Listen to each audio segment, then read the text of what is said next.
આનંદ સ્વામીએ પૂછ્યું છે, હે મહારાજ, ભગવાન પોતાના ભક્ત ઉપર કે ગુણે કરીને રાજી થતા હશે? પછી શ્રીજી મહારાજ બોલ્યા છે, જે ભક્તજન કામ, ક્રોધ, લોભ, કપટ, માન, ઈર્ષા અને મત્સર એટલા વાનાએ રહિત થઈને ભગવાનની ભક્તિ કરે તેની ઉપર ભગવાન રાજી થાય છે. તેમાં પણ મત્સર છે તે સર્વ વિકાર માત્રનો આધાર છે. માટે શ્રી વ્યાસજીએ શ્રીમદ ભાગવતને વિશે નિર્મત્સર એવા જે સંત તેને જ ભાગવત ધર્મના અધિકારી કહ્યા છે. માટે મત્સર તે સર્વ વિકારથી ઝીણો છે અને મત્સર ટળવો તે પણ ઘણો કઠણ છે. અંતરશત્રુના બધા ગ્રુપ છે. એક કામનું ગ્રુપ છે અને એક માનનું ગ્રુપ છે. એટલે મત્સર છે, કામાદિક અંતરશત્રુ છે. એ ભગવાને આ સૃષ્ટિ બનાવી તો સૃષ્ટિના વહન માટે પણ હતી ભગવાને શરીર. એટલે એનાથી માણસ ઝીરો ન થઈ શકે, પણ એના ગામાં ન આવે. વર્તમાન પાળે તો એની ઝપટમાં ન આવે એટલું માણસ કરી શકે, ઓલું હાવ ન કરી શકે. અને આ માન છે એ માનવ સર્જિત છે. માનમાંથી મત્સર થાય છે. મારે આગળના વચનામૃતમાં આવ્યું હતું ને કે માનમાંથી મત્સર થાય છે. એટલે માન એ કઈ ભગવાને આ સૃષ્ટિ અકાવા સર્જ્યું નથી, એ જીવે ઊભું કર્યું છે, કે અહમમાંથી ઊભું કર્યું છે. એટલે જીવ સર્જિત છે. એટલે મારે કે બહુ ઝીણું છે અને એનો ત્યાગ કરવો કઠણ છે.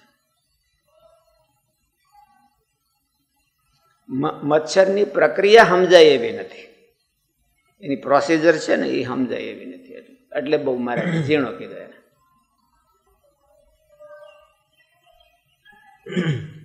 પછી બ્રહ્માનંદ સ્વામીએ પૂછ્યું છે, મત્સર ટાળાનો શું ઉપાય છે? સારંગપુરના 8મા વચનામૃતમાં ઈર્ષાનું રૂપ કર્યું ન્યાય મહારાજે. એટલે ઈર્ષા એ મત્સર કુળનું છે, બધા માન કુળના કહેવાય.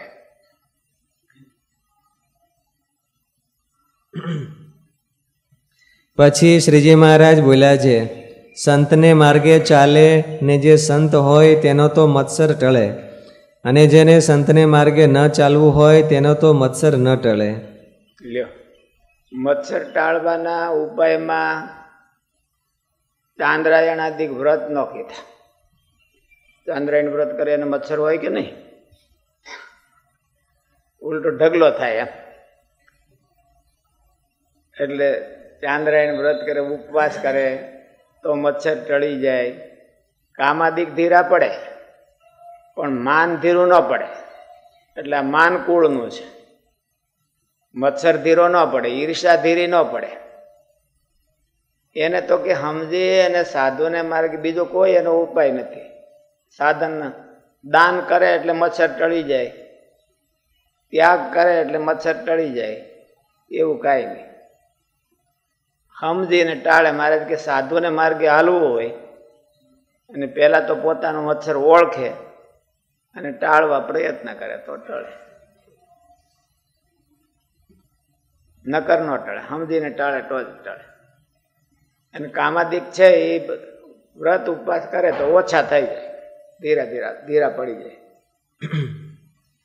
પછી વળી મુક્તાનંદ સ્વામીએ પૂછ્યું છે, મત્સર ઉપજાનો શો હેતુ છે? પછી શ્રીજી મહારાજ બોલ્યા છે, એક સ્ત્રી, ધન અને સારું સારું ભોજન એ 3 મત્સરના હેતુ છે. અને જેને એ ત્રણેયવાના ન હોય તેને માન છે તે મત્સરનો હેતુ છે. અને જે મત્સરવાળો હશે તેને તો અમે આ ભટ્ટને વસ્ત્ર દીધા તેમાં પણ મત્સર આવ્યો હશે. મહાભારતમાં એક કથા આવે છે, સુંદ અને ઉપસુંદ. એ 2 ભાઈઓ હતા, અસુરો હતા. અને એટલા બધા બળિયા હતા આખા જગતને પીડવા માંડ્યા. એટલે એને 2 તપ કર્યું અને ભગવાન પ્રસન્ન થયા. અને એને માગ્યું કે ભાઈ અમે મરીએ નહીં કોઈ દી. ભગવાન કે એવું તો હોય નહીં, મરે નહીં એવું તો કઈ છે નહીં, એવો ઉપાય છે નહીં, બીજું કંઈક માગી લો. એટલે અમને કોઈ મારી ન શકે. ભગવાન કે એમ નો હાવ ન થઈ શકે, કંઈક પર્ટિક્યુલર માગો એમ. એટલે એને કીધું કે અમને બીજા કોઈ ન મારે, કે મારીએ તો અમે બે ભાઈઓમાંથી અમે એકબીજાના હાથે મારી. પણ એને બેને એટલું બધું ઓવર કોન્ફિડન્સ હતો અને એટલું બધું હેત હતું કે અમારા બે ભાઈઓમાં કોઈ દી ફૂટફાટ થાય જ નહીં. એટલા બધા બે એકબીજા ઉપર કુરબાન હતા એમ. એટલે ભગવાન કે તો તથાસ્તુ જાઓ, તો તમારા બેને હેત છે. તો પછી દેવતાઓને બધી ચિંતા થઈ કે મહારાજ એ બે તો હંપેલા છે આમના અમુકના, અને આ કેમ મરશે? મહારાજ કે ક્યાંક ઉપાય કરીએ. ભગવાન કે ઉપાય કઈ કરીએ. પછી એક અપસરાને સર્જી, અને એ બે એમ કે જ્યાં કામ કરતા ત્યાં એ અપસરાને મૂકી, લગભગ તિલોત્તમા એમ કે અપસરાનું નામ હતું. સ્વર્ગમાં એવી કોઈ અપસરા નહોતી, એ અપસરાને સર્જી. આ બે ભાઈઓ હતા એથી કુંવારા હતા, એટલે ન્યાય એ અપસરા ગઈ. એટલે એને ઓલા કે બે આમાં મોહ પામી ગયા. એટલે એક કે તું મને વાય, ઓલો બીજો કે તું મને વાય. એટલે ઓલી અપસરા તો ભગવાને સર્જી હતી, તો કે એમ નહીં, બે જણા હંપીને આવો. હું એકને વરું, બે ને થોડી વરું કે એમ, હું એકને વરું. તમે બે માંથી નિર્ણય કરો કોને વરવું. મને કઈ વાંધો નથી, તમે તારે આ હોય કે આ હોય, એમ બે તમે ભાઈઓ જ છો. એટલે પછી ઓલો અપસરાને મૂકીને ઓલા બે કે તું નહીં હું વરું, ઓલો કે તું નહીં હું વરું. એમાં બે ઝઘડા, અને બે ને થયું અને બે મરી ગયા.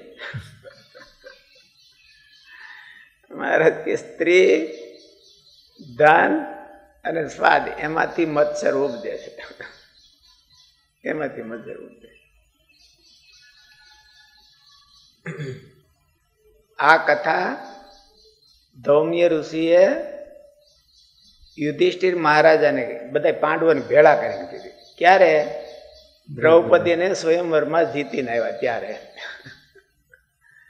કે 5 પતિ હતા ને, એટલે જો તમે ધ્યાન નહીં રાખો તો આ સૂંદ અને ઉપસૂંદ જેવું થાય, અને બધા ભાઈઓ લડીને મરી જાવ. એટલે નિયમ રાખવા. નિયમ હું, દ્રૌપદી એક ભાઈને ઘેરે 72 દિવસ રહે. વરસના 5 ભાગ થાય, 5 ભાગ. પછી એના નિયમ કર્યા કે એક ભાઈને એમ કે હારે બેઠા હોય દ્રૌપદી, તો બીજો જાય તો એને 12 વર્ષ વનમાં જવાનું. ભૂલમાં જોઈને આવી યોગ્ય હતો. એના પેલા એમ કે ઘરે જાય બીજો ભાઈ જાય, જો એ બે બેઠા હોય, ખાલી બેઠા હોય તોય ખાલી વાતો કરતા હોય, અહીંયા જાય તો એને 12 વર્ષ વનમાં જવું. એક વાર અર્જુનને ભોગવવું પડ્યું હતું ને, વન ભોગવવું પડ્યું. યુધિષ્ઠિરને દ્રૌપદીજી બે બેઠા હતા, અને આ અર્જુનને પેલા ગાયોનું હરણ થતું હતું. અર્જુનના શસ્ત્રો એ રૂમમાં પડ્યા હતા, એટલે અર્જુન દોડીને એ રૂમમાંથી શસ્ત્રો લઈ આવ્યો. પણ આ નિયમ હતો ને કે 12 વર્ષ વનમાં જાય. યુધિષ્ઠિરે કીધું કઈ વાંધો નહીં, તારે જવાની જરૂર નથી, અમે બે તો એમ કે સ્વસ્થ રીતે બેઠા હતા અને ખાલી વાતો કરતા. એમાં તું આવ્યો તો એમાં કઈ બહુ ઓલું થઈ ગયું એવું કઈ છે નહીં. ના, પછી કે અર્જુન કે નિયમ એ નિયમ. એટલે એને એકલાને 12 વર્ષ વનમાં પગલું. એટલે સ્ત્રીની કથાઓ છે કે સ્ત્રીમાંથી મત્સર ઉપજે છે. સ્ત્રીની પ્રાપ્તિમાં તણાતા હોય, ધનની પ્રાપ્તિ, સ્ત્રી ધન અને સારું સારું ખાવાનું, એનો જેને અતિ ભડભડિયો હોય એને મત્સર ઉપજે. સ્ત્રીથી ઉપજે એટલે એનો અર્થ એવો નહીં, પણ સ્ત્રીની ડિમાન્ડ હોય ને, ધનની ડિમાન્ડ હોય અને ઓલે ખાવાની ડિમાન્ડ હોય, આ જ વસ્તુ મને આ બધા કરતા સારું મળે, તો એને મત્સર ઉપજે. ડિમાન્ડો છે એ બધી. અને માનની ડિમાન્ડ હોય. પછી મહારાજ કે 3 આમાં કીધું કે આ 3 વાના હોય ને, 3 વાના જેને ન હોય એટલે ત્યાગીને ન હોય એમ. સ્ત્રીનું તો કઈ હોય નહીં, ધનનું ન હોય, અને સારું સારું ખાવાનું મહારાજે ના પાડી તો આપણે તો ખાઈ, પણ તોય પણ માલી પાસે ડિમાન્ડ હોય તો એને મચ્છર ઉપજાવી ના રહે નહીં. એના સિવાય માન, એટલે માનની મહારાજે ના ન પાડી. એમ તમારે હાર ન પહેરવો એવું ક્યાંય ન પાડે. હાર અમુકનો સાધુને જ પહેરવાનો આવે, એટલે એ ડિમાન્ડ હોય. તો આ 4 વાનાની ડિમાન્ડ જેના જીવમાં જાગે એને મચ્છર ઉપજાવીને રહે જ નહીં. પેલો મચ્છર જ ઉપજે, એ શાંતિથી બેહીને હોય.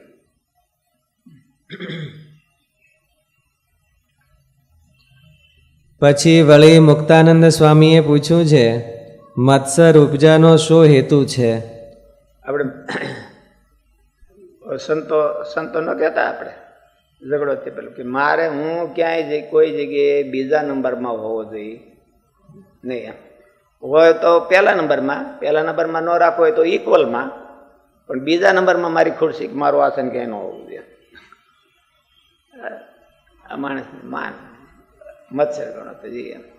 કોઈ એક જણાને પૂજે ને બીજાને ન પૂજે તો એમાં ઇક્વલ હોય ત્યારે મુશ્કેલી થાય. જ્યારે નો મચ્છર આવે તો સારું. એ મારે કે કેમ ન આવે? તો સાધુતાને માર્ગે હાલવું હોય તો ન આવે. એને મનમાં જ નક્કી કર્યું હોય કે આપણે મચ્છરનો ત્યાગ કરી અને સાધુ થવું છે. અને વ્યાસ ભગવાને એને સાધુ કીધા. એમ ધર્મ પ્રોગજિત કૈતવોત્ર પરમો નિર્મત્સરાણામ સતામ. ભાગવતમાં એવું રહસ્ય આપ્યું છે કે એને નિર્મત્સર સંત પામી શકશે. નિર્મત્સર સંત એનો રસ ચાખી શકશે. મત્સર હશે તો નહીં ચાખે, કે ઉડાડવામાં જ રહે.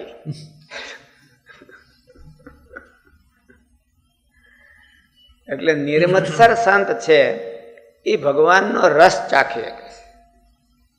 અને મત્સર વાળા છે એ આ બધાનો રસ ચાખી શકે છે. નિર્મત્સર વિના થયા વિના ભગવાનનો રસ એના હાથમાં નથી આવતો.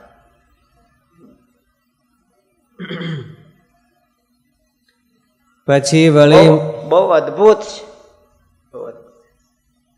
મત્સર વાળો છે એ સાધનો બધાય કરે. મોટે ભાગે તો મત્સર વાળો જે બધા અનુષ્ઠાન કરે એ ક્યાં અનુષ્ઠાન કરે? ધાર્મિક અનુષ્ઠાન જ કરે. ધાર્મિક અનુષ્ઠાન, સદગુણોના અનુષ્ઠાન, સાધનાના અનુષ્ઠાન જ કરે. મત્સર એક જ એવો છે કે ગુણનું અનુષ્ઠાન કરાવે, અવગુણનું નહીં. દુર્ગુણોનું અનુષ્ઠાન ન કહેવાય. સ્વાદ હોય તો એ નિસ્વાદીપણાનું અનુષ્ઠાન કરાવે. તપ નો કરાવે. તપ નો કરાવે. તપ નો કરાવે. ઓલું ભાઈ આલો લોભ હોય તો એ દાનેશ્વરીનું અનુષ્ઠાન કરાવે. એક મત્સર જ એવો છે કે દાનનું અનુષ્ઠાન કરાવે, નિસ્વાદપણાનું અનુષ્ઠાન કરાવે, બધાયનું અનુષ્ઠાન કરાવે. મત્સર જેને કોકની હારે બળતરા થતી હોય, અને બળતરા તો થતી હોય તો કોની હારે થાય? સેમ પ્લેટફોર્મ હોય ને પાછું પોતાના કરતા સારો હોય. પોતાના કરતા નબળો હોય તો તેને મત્સર થવાનો સવાલ જ નથી રહેતો. પોતાના કરતા સારો હોય અને પ્લેટફોર્મ એક હોય ત્યારે એને એના ઉપર મત્સર થાય. એટલે પોતે ઓલો સારો હોય એના કરતા કોઈ પણ વાતે તો આગળ હોય અને સદગુણમાં આગળ હોય. એટલે આને ઓલાના કરતા વધારે સદગુણોનું અનુષ્ઠાન કરવું પડે અને વધારે અનુષ્ઠાન કરે અને તો એ ફળ ન કાંઈ મળેલું. સાધન કરી અને ભગવાનનો રસ મેળવવાનો હોય. સાધન કરીને માનો લો કે આપણે જપ કરવા છે તો ભાઈ જાજા જપ કરીએ, કે તપ કરવું છે, કે ભગવાનને રાજી કરવા છે, કે ભગવાનને રાજી કરવાના કોઈ સાધન કરે માણસ, તો એમાં એને ભગવાનનો રસ આવતો હોય તો જ સાધન કરે. એનું કથા કરવી તો એને ભગવાનનો રસ આવે. એક જણો કથા છે એ ભગવાનના રસથી કરે છે ને એક જણો કથા છે એ મત્સરથી કરે છે. તો મત્સર વાળો હારી કથા કરે કે ભગવાનના રસથી કરે? એ હારી કથા કરે. કોણ કરે? મત્સર વાળો. એ જોઈ લે બોલો કેમ કરે છે, એના કરતા હારી મારે કરવી. એક જણો ભગવાનના રસથી કીર્તન કરે છે ને એક જણો મચ્છરથી કીર્તન કરે છે. તો હારા કીર્તન કોણ કરે? મત્સર વાળો એ જોવે કે આ કીર્તન કરે છે એના કરતા મારે કોઈ પણ વાતે હારા કીર્તન કરવા, આ કથા કરે છે એના કરતા કોઈ પણ વાતે મારે હારી કથા કરવી, આ ધાર્મિક અનુષ્ઠાન કરે છે એના કરતા મારે કોઈ પણ વાતે છે ને સારું ધાર્મિક અનુષ્ઠાન કરવું વધારે. આપણે વાત કરી છે ને કે યુધિષ્ઠિર મહારાજા હતા અને એને પછી વનમાં જુગારમાં હારી ગયા એટલે વનમાં જવાનું થયું, અને એના પહેલા એ યુવરાજ હતા. એટલે એની એટલી બધી કીર્તિ ફેલાણી કે વાત ન પૂછો. બ્રાહ્મણો બધા સાધુ બાવાની બધા યુધિષ્ઠિર મહારાજા હોય ત્યાં જ બધા હોય, અને એની ઉપર બિચારા આમ કેમ પાણી થઈ ગયા હોય, કુરબાન થઈ ગયા હોય. યુધિષ્ઠિર મહારાજા તો વનમાં આવેલા, ઓલા બધા વનમાં આવેલા. એટલે યુધિષ્ઠિર મહારાજ કે ભાઈ વનમાં તમે મને આવીને મને મુશ્કેલીમાં મૂકો કે મારે તમારું સન્માન કરવું, તમે ખવડાવવું હું, એટલે તમે અહીં પાછા આવ્યા. અને દુર્યોધને ઓલાને બધાને બોલાવીને કે ઉભા રહો તમે જાવ પેલા મને મળતા જાઓ. એ રાજા હતો ને કે જાવ એની પેલા તમે મને મળતા જાઓ. એટલે કે તમે શું કરવા ત્યાં જાઓ છો? કે ભાઈ યુધિષ્ઠિર મહારાજા અમારું પોષણ કરતા. એટલે એને ક્યાંક એવી વાત કરી છે એમ કે એ કેટલા યુધિષ્ઠિર મહારાજા દરરોજ કેટલા બ્રાહ્મણ જમાડતા? એટલે કે 500 જમાડતા. તો કે હું દરરોજ 1000 જમાડી. અને યુધિષ્ઠિર 10 રૂપિયા દક્ષિણા દેતા હોય તો હું દરરોજ 20 દે. તમારે ત્યાં જવાની જરૂર નથી. અને યુધિષ્ઠિરે દુર્યોધને એવું કર્યું પણ ખરું. કિરાતમાં આવે છે, કિરાત અર્જુનમાં દુર્યોધનની રાજનીતિનું વર્ણન આવે છે. એટલે એ બધા કરતા જે યુધિષ્ઠિર કરતા હતા. યુધિષ્ઠિર તો બપોરે યજ્ઞ પૂરો કરી દેતા હતા, દુર્યોધન કે હું સાંજ સુધી આપે. શું કરવા? એના કરતા સારું દેખાવ, એના કરતા હારો દેખાવા હતો. યુધિષ્ઠિરની કીર્તિ ઝાંખી પડવી જોઈએ એવો એને મત્સર થયો. મત્સર વાળો છે એ ઓલાને કોઈ પણ વાત દાબે નહીં ત્યાં સુધી એને શાંતિ ન થાય. એટલે કે હું આમ કરે. અને દુર્યોધને બધા અનુષ્ઠાનો એ પ્રમાણે જ કર્યા, તો એને ફળ કાંઈ ન મળ્યું, 1 પૈસાનું ફળ ન મળ્યું. શું કરવાને? એને રસ શેમાં હતો? યુધિષ્ઠિરની કીર્તિને દાબવા માટે, યુધિષ્ઠિરની કીર્તિને પાછી પાડવા માટે. એને ભગવાન, આ અનુષ્ઠાન તો ભગવાનના હતા, પણ એને ભગવાનમાં રસ નહોતો. ભગવાન તો મૂર્તિમાન શ્રી કૃષ્ણ ના જ હતા, પછી એમાં જરાય રસ નહોતો એને. અને કીર્તિને દાબવા માટે એને આવા અનુષ્ઠાન કર્યા.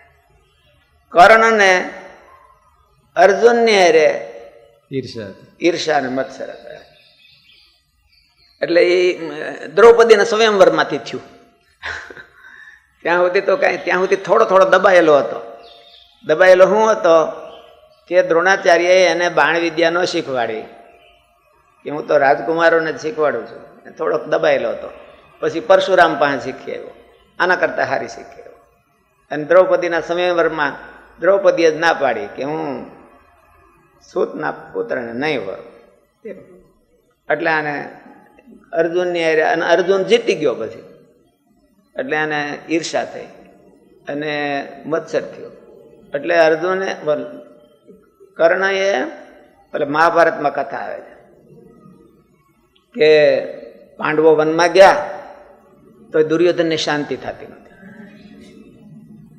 પાંડવો વનમાં ગયા પછી આ કર્ણ ને એને બધા દુશાસન ને દુર્યોધન ને એ બધા ભેળા થઈ અને એક એવો એમ કે ફેસ્ટિવલ ગોઠવ્યો કે આપણે વન ભોજન, એમ આપણે વનમાં જઈએ અને બધી સમૃદ્ધિ સહિત જઈએ અને બધા ફેમિલી સહિત જઈએ, ઘરવાળા સાથે બધા લેતા. એટલે પણ જવું ક્યાં?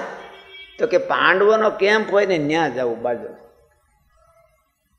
અને પાંડવોનો કેમ્પ હોય ત્યાં જઈને આપણે મોજ મજા કરીએ. પાંડવો બધા પેલા બધા એમ કે કૂચે મરતા હોય અને એના ઘરવાળાને બધાને કીધું કે તમારે બધા શણગાર સજીને જવાનું છે. એટલે દ્રૌપદી ને બરાબર આમ કે ટીઝ કરવા એમ. એટલે આ બધા ગયા. એમાં એક તકલીફ થઈ ગઈ એક, કે એને ઓલો ચિત્રરથ નામના ગંધર્વની હારે યુદ્ધ થઈ ગયું, અને હજી તો ત્યાં પાંડવોના કેમ્પ પાસે પૂગે એની પહેલા જ યુદ્ધ થઈ ગયું. થોડાક નજીક હશે ને યુદ્ધ થઈ ગયું. એટલે પેલા ગંધર્વોએ આને બધાને એવા ધબધબાવ્યા અને માર્યા ખૂબ.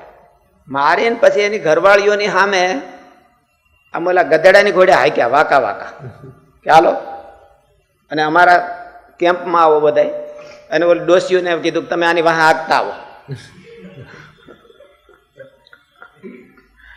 એવી રીતે હાક્યા. એમાંથી આ બધા યુદ્ધ હાલતું હતું ત્યારે એક એનો કોઈક સેવક એ ત્યાંથી છૂટો પડી ગયો. છૂટો પડી અને એને ખબર હતી કે અહીં યુધિષ્ઠિર અને પાંડવોનો કેમ છે, ત્યાં જોડીને ગયો અને મળ્યો કે બચાવો બચાવો બચાવો. એટલે કે યુધિષ્ઠિર કે શું છે? એટલે કે આવી રીતે કર્ણને આવ્યા હતા. એ તો બધાને ભીમને ને બધાને ખબર જ હતી. એટલે યુધિષ્ઠિરે ભીમને અર્જુનને બોલાવ્યા કે જલ્દી જાઓ અને જલ્દી એને છોડાવો. ભીમ કે ના જાવું પણ મોડા થોડાક એને બધા મેથી પાક પર પૂરો ખવડાવવા દો. એટલે નહીં યુધિષ્ઠિર કે પાછો આમ ભીમ આજ્ઞા કહેતા હતો. એટલે યુધિષ્ઠિર કે એમાં પછી ભાઈ દગો ન કરીએ કે પછી જઈ અને એને બે ચિત્રરથ તો પછી અર્જુનનો મિત્ર હતો અને એને યુદ્ધમાં એને જીત્યો હતો. એટલે કે તારે કામ પડે ત્યારે મને કહેજે. એટલે બે ગયા ત્યાં. એટલે ઓલા ગંધર્વોએ આનું તો સન્માન કર્યું. એટલે અર્જુને કીધું કે આને છોડી દો. પછી એને છોડાવ્યા અને લઈને આવ્યા. પણ આ બધા ત્યાં એટલે એમાં દુર્યોધનને બહુ આમ કે મૂડલેસ થઈ ગયો. મૂડલેસ શું થઈ ગયો કે અમારા ઘરવાળા પાસે અમને આમ કરાવ્યું એમ. અમારા ઘરવાળાને દેખતા અમને હાવ ગધેડાની ઘોડે અને પશુની ઘોડે હાક્યા. એટલે એ બધા મૂડલેસ થઈ ગયા અને મૂડ જ કોઈ વાતે આવે નહીં. એટલે પછી કર્ણએ એને શકુનીએ એને વિચાર કર્યો કે આને મૂડમાં કોઈ વાતે ના આવી આપણે કે યજ્ઞ કરી અને રાજસુ યજ્ઞ કરી. રાજસુ યજ્ઞ થાય એટલે આ મૂડમાં આવી જાય એમ. એટલે પેલા બ્રાહ્મણોએ ના પાડી કે રાજસુ યજ્ઞ જેને કર્યો હોય એ રાજા જીવતો હોય ત્યાં સુધી ન બીજો કરી શકે. કારણ કે એને બધે ચક્ર વિજય કર્યો હોય ને એટલે ત્યાં સુધી બીજો કોઈ ન કરી શકે. એટલે યુધિષ્ઠિર મહારાજા જીવતા છે ત્યાં સુધી અમે ન કરાવી.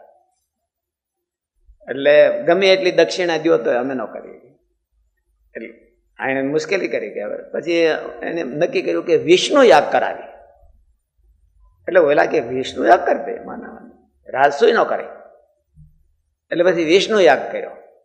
વિષ્ણુ યાગ કરે ને ખૂબ એમ ધામધૂમથી કર્યો. પછી કર્ણએ એમાં પ્રતિજ્ઞા લીધી કે હું કોઈ દી કોઈની પાસે પગ નહીં ધોવરાવું. શું કરવાનું? ત્યાં સુધી કે અર્જુનને હું મારી ન નાખું ત્યાં સુધી હું કોઈની પાસે પગ મારા નહીં ધોવરાવું. અને મારી પાસે કોઈ પણ માગે એને હું ના નહીં. દાનની પ્રતિજ્ઞા. મારી પાસે કોઈ પણ ગમે તે માગે એટલે તો જો ને એને ઓલા કવચને કુંડળ ઉતડીને દઈ દીધા. અને માગે તો હું કોઈ દે ના નહીં કહું જ્યાં સુધી અર્જુનને હું ઓલો પૂરો કરું ત્યાં સુધી. આ મારી પ્રતિજ્ઞા દુર્યોધનને રાજી કરવા માટે, બહુ મૂડમાં લાવવા માટે. એટલે આ બધી દાન દેવું કર્ણએ અનુષ્ઠાન કર્યું મહાદાન. કર્ણ જેવો કોઈ દાની જ ન કહેવાય. શ્રી કૃષ્ણ ભગવાન એની આગળ ઝાંખા પડી જાય એવો. પણ કર્યું શું કરવા? મત્સરથી, ઈર્ષાથી. અસુર વ્રત લીધું લે એમ એવું શ્લોકમાં લખ્યું કે આવું મારું આસુરી વ્રત છે. કોઈકને હેરાન કરવા માટે વ્રત કરે એ આસુરી વ્રત કહેવાય.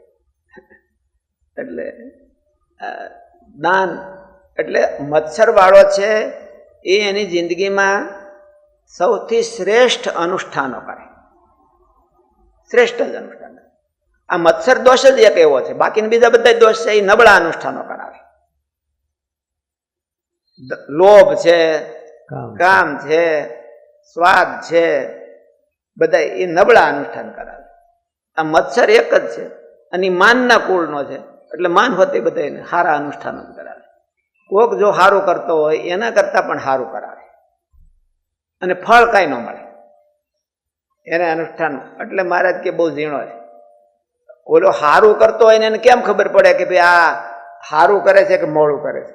કર્ણ દાન કરતો હતો, ઓલો દુર્યોધન યજ્ઞ કરતો હતો, બ્રાહ્મણોને જમાડતો હતો, એ યુધિષ્ઠિર કરતા વધારે જમાડતો હતો, તો એને મચ્છર કેમ દેખાય?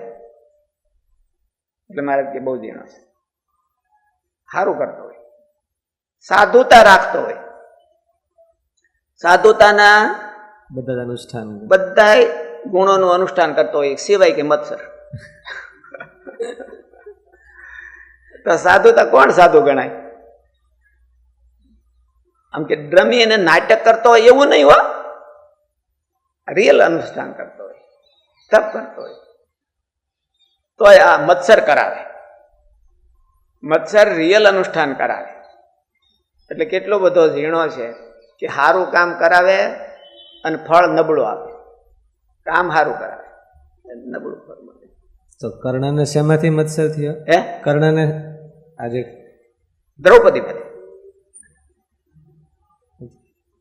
દ્રૌપદીમાંથી મત્સર થયો.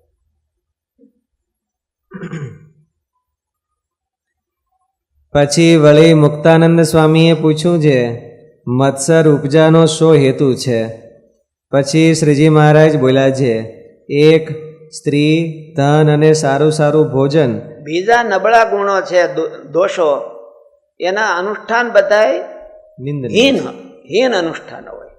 એક મત્સરના અનુષ્ઠાન જ બધાય બહુ જેમ કે પ્રશસ્ત અનુષ્ઠાન હોય કે જે કોઈ બીજા કરી ન શકે એવા અનુષ્ઠાનો હોય, અને તોય કાંઈ ફળ ન મળે. એટલે મહારાજે કીધું કે નિર્મત્સરાણામ છતાં ભગવાનનો રહ જેને ચૂહવો છે એને મત્સર કાઢવો પડે. અનુષ્ઠાન બધાય કરવાના પણ મત્સરથી નહીં. એને મત્સર કાઢવો પડે તો એ અનુષ્ઠાનમાંથી એને ભગવાનનો રસ આવે, નહીં તો ન આવે. એટલે મહારાજ કીધું કે જેને ત્યાગ કરવો હોય એને જ થાય, ન કરવો એને ન થાય. એક સ્ત્રી